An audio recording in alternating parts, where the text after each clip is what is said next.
안녕하세요. 목요일 비탄성에 오신 여러분들을 환영합니다.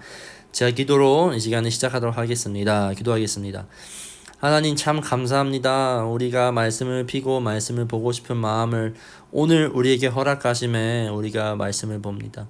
이 마음도 하나님께서 우리에게 허락하신 것을 인정하고 주님께서 우리에게 꼭 말씀하시고 싶은 말씀 우리가 잘 알아들을 수 있게 나의 마음을 활짝 열어 인도하여 주시옵소서. 이 모든 말씀 예수님의 이름으로 기도드렸습니다. 아멘.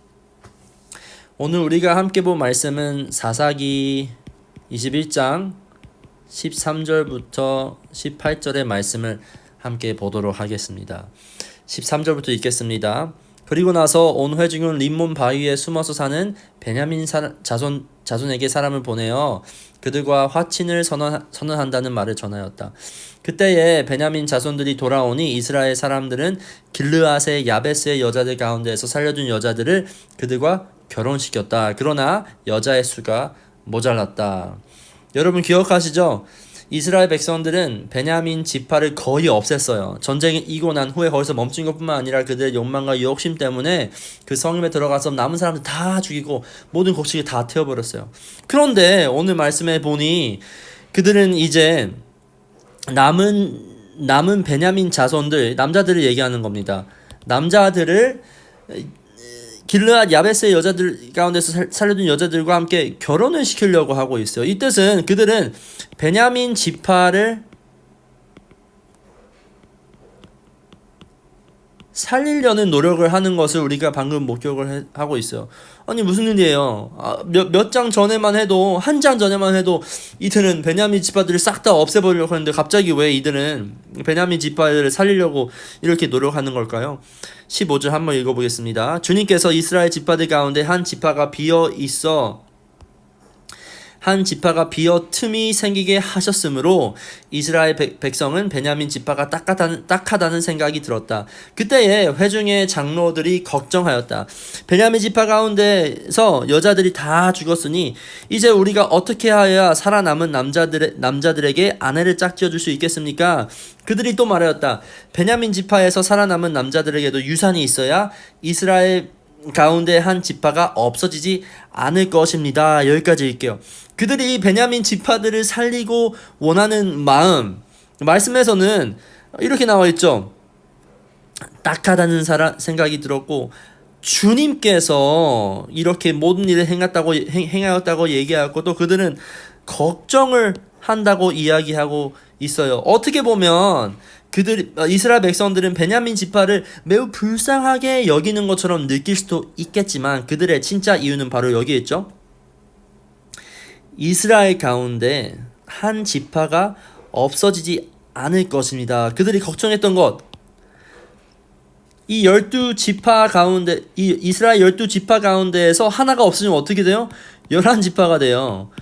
11지파가 된다는 뜻은 하나님께서 그들에게 아브라함 통해서 맺으신 언약을 완전히 이루지 못한다는 뜻이에요. 다시 말해서 하나님께서는 아브라함 그리고 이제는 야곱을 통하여서 이 12지파를 만드시고 이 12지파를 통하여서 하나님께서 뭐라고 하셨죠? 그 12지파들을 통하여 알맞게 축복을 주실 거라고 이야기하고 있어요.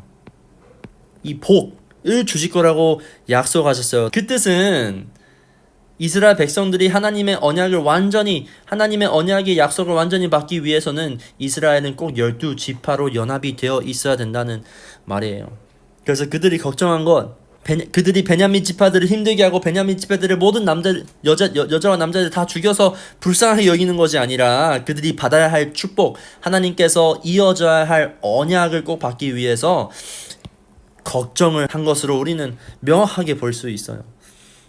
18절 계속 읽어보면 그러나 이미 이스라엘 자손이 자기 딸을 베냐민 사람들과 결혼시키는 사람들은 누구든지 저주받을 거라고 맹세하였으니 우리는 아무도 우리의 딸들을 그들과 결혼시킬 수 없습니다. 아멘.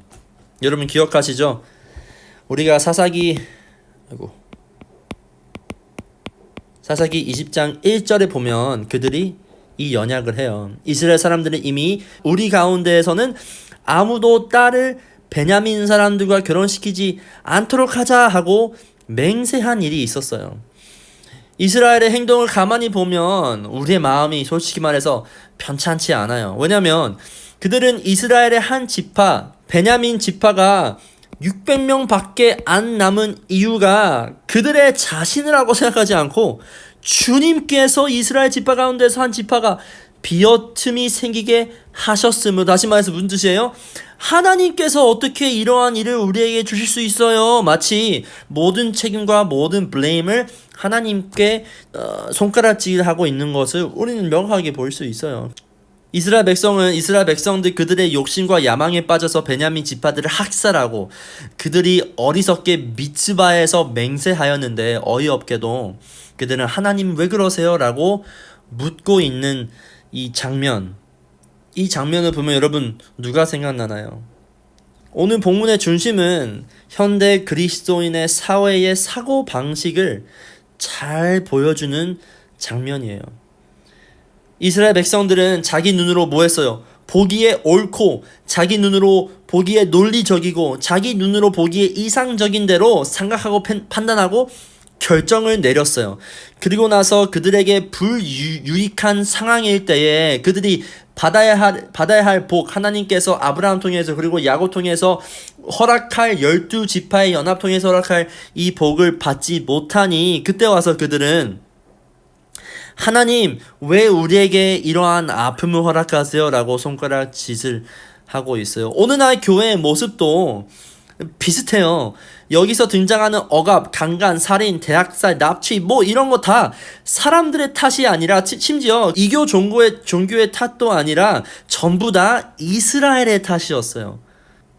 우리도 그렇지 않나요? 온갖 인생 선택 가운데에서 내가 생각하기엔 논리적으로 이상적으로 납득하고 결정해 놓고 나서 뭔가 잘 안 됐을 때에는 하나님께 손가락짓을 하면서 마치 하나님께서 나를 돌보시지 않으시는 사람처럼 하나님께서 나를 심판하시고 나쁜 일을 주시는 것처럼 생각하고 있진 않나요?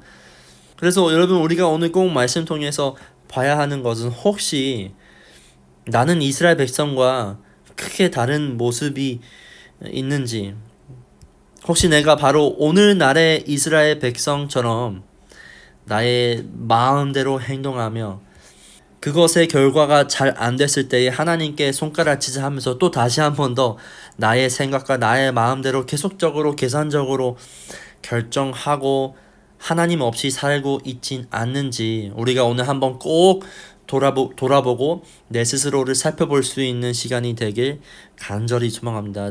함께 제가 기도하겠습니다.